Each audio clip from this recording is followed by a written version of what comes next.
What is going on YouTube? Machiavelli the N64 is here. I'm back. I've got a little bit of an update that I'm going to go through.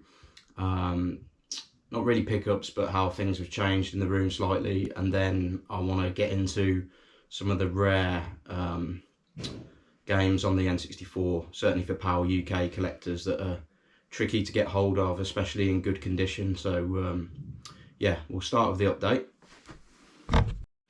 Yeah, so the first update is that I've moved the Player's Choice and Big Box Lilac to the top of the display cabinet. I think it works quite well. It was better than have it over on an ad hoc shelf over the other side of the room.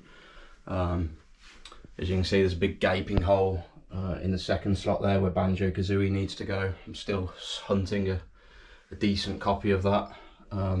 It's a shame that not more of the boxes are on display in terms of the front art, but for now, I think that's just the best I can do with the space I've got in terms of keeping it all in one proximity. But yeah, reasonably happy with that.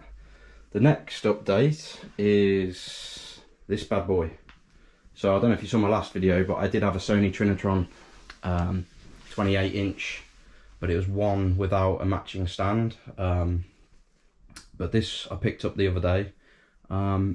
I didn't go actively looking for it. Actually, somebody posted it on a gaming group. If anyone's in near the Birmingham area, look at this, it's free. So I dropped the seller a message, and initially I didn't get anything back. About a day or so later, they messaged me and said it's available still.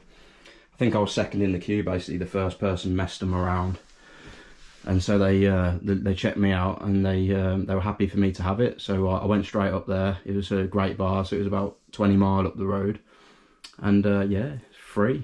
Would you believe it? Probably three figures in this sort of condition. Fully working with remote working. But yeah, they said they looked through my profile photos and they saw that I was a Villa supporter. I think they saw my pictures from Wembley at 2019 when we got promoted. And great bar, it's near, not too far from Villa Park really. So yeah, they're a Villa supporter, and they said that gave me some bonus points, and lucky me, because they had lots of other interests. They said their inbox was on fire, so very lucky to get hold of this one. So yeah, let's just fire it up and see what this bad boy can do.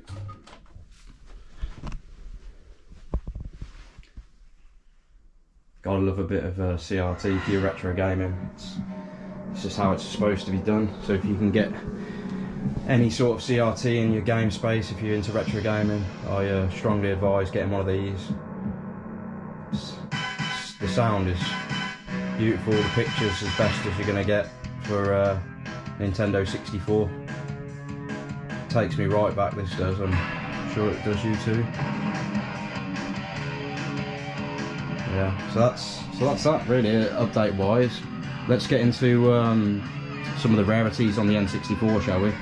Yeah, so the three rarities I'd like to go through with you is, first of all, In the Zone 2000. Now, for UK PAL collectors, this is undoubtedly the rarest game to find.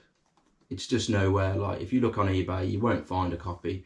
I think one did come up recently, and it was very overpriced for the condition, really. But I mean, that's the only one that'll be on there for, you know, 1 to 2 years, really. They just don't come up.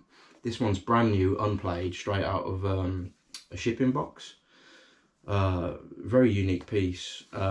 Basically, there was a chap in Germany who went to a Nintendo fair, I think over 10 years ago now, in Frankfurt, and he uncovered a shipping box full of them, and he bought them all, as well as some other games. I think Top Gear Hyperbike, he had a carton of those as well.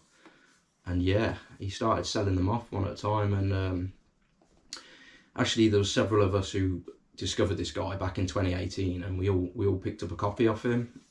Now mine, I bought one originally when I used to collect before, and I had a full set of N64 before, but I sold it, and that now sits in another full UK PAL set, and the guy hasn't sold it since. But there was another friend who I met years later when I was on my collection journey again, in around 2021, 22, and he picked up one of these off that same chap off eBay back then. So he kindly sold it to me. He's a good friend of mine, and I'm really grateful because I never thought I'd own one of these again, brand new.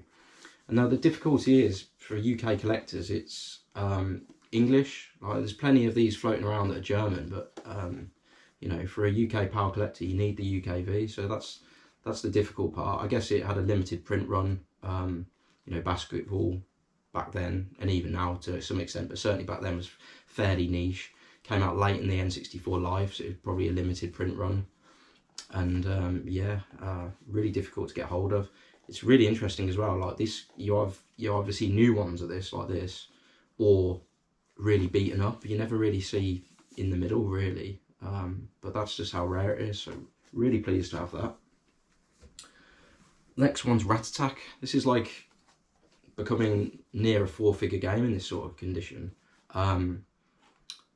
This is like a 20 quid game on the PlayStation or something like that. I haven't looked it up, so don't quote me. But yeah, it's really rare on the N64. I guess on the back it's only got, it alludes to English and German only. So I don't know if it didn't come out in the rest of Europe, it only came out in the UK and Germany. So that automatically makes it, you know, more difficult to get hold of. I mean, maybe it was released in Australia, but this box, but I mean, it just generally seems really hard to come by. So it's almost as if like it wasn't released in Spain and countries like that. It's literally, you know, primarily UK and Germany. But yeah, really difficult to get hold of, getting really expensive lately. And yeah, I got this off a fellow collector. They kindly let me have it on my full set quest journey. And instantly they went and found a brand new, like my Zone 2000 shipper copy. So he got a lovely upgrade for not much more than he sold this for. So that worked out well for him. And this worked out well for me. I was incredibly happy with it. So yeah, a real rare gem on the N64 that is, especially in good condition. The last and not least is NFL Quarterback Club 2000. On the surface it's multi-language on the back, but on closer inspection you can see it says UKV on the barcode, and that's what makes it really rare. So across Europe they're all the same boxes and the cart's the same, I think, Euro, but within the box it's tailored to UKV is England or UK more generally, ITA is Italy, GER is Germany, FAH is France, and so on. And within that, you'd have the Euro cart, but you'd have the foreign manual, depending on said code. So obviously, as a PAL UK collector, you need the UKV to be, you know, to have the Euro UK manual and Euro cart as well. So it's really difficult. If you look on eBay, you won't see a copy of this game complete in box. You might see a few loose carts, but it just seems so terribly difficult to get hold of. Again, NFL in the UK back then, probably not that big. Definitely a late print run, late in the life, you know, 2000s getting towards the end, isn't it? And then a claim box, so they probably got damaged a lot. Really difficult to get hold of. So this one's brand new and sealed. I got this off eBay probably a couple of years ago now, maybe at least a year and a half ago, and I got it for £200 by it now. I saw it listed, I snapped it up straight away.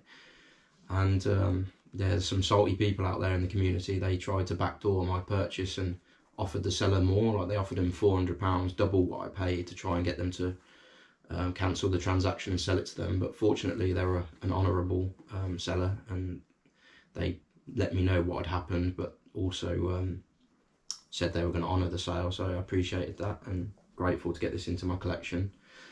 But yeah, I know that another sealed copy, I'm not sure it was quite as nice as this one either, but it that sold for £800 recently. So just goes to show what some people are willing to pay to get that sort of quality in their collection. Makes mine look cheap, and all of a sudden that £200 doesn't seem too bad. So yeah, just that's a few of the gems on the system that you never really think it based on what the PS1 counterpart costs, or you know, the fact that they're just an NFL or basketball game. But the reality is, from a rarity standpoint, that's where they are. And so yeah, if you're on the full set journey, they're ones to look out for. So yeah, thanks for watching. Appreciate you tuning in.